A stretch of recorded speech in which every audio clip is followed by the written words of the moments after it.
This week we're going to talk about a new view, moderate sensitive invariantism, a view which is quite difficult to say. Hawthorne proposes this as an alternative solution to the lottery problem. Now the view is inspired by contextualism. It shares a lot of the important features of contextualism.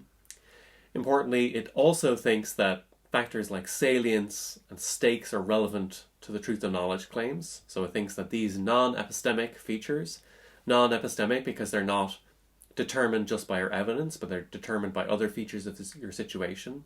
These things are relevant for knowledge claims.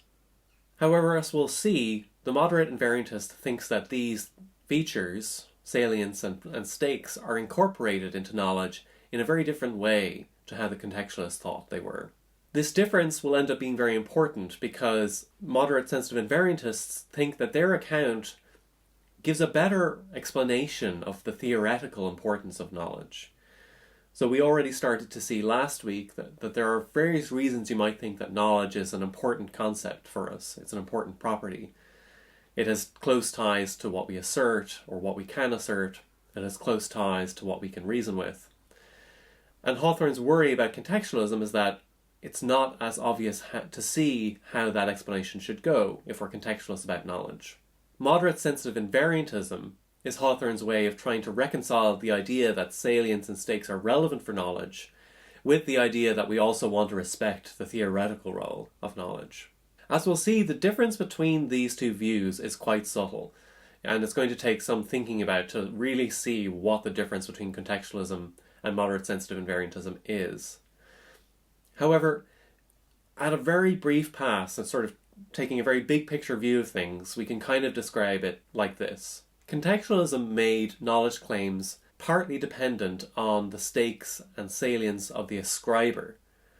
So we saw that stakes and salience can determine what's relevant in a particular knowledge claim, but when we ask the question, well, salient to who, we saw that the answer is the ascriber, or the speaker, whoever is making the knowledge claims. That's the person who stakes, the person to whom what is salient is relevant.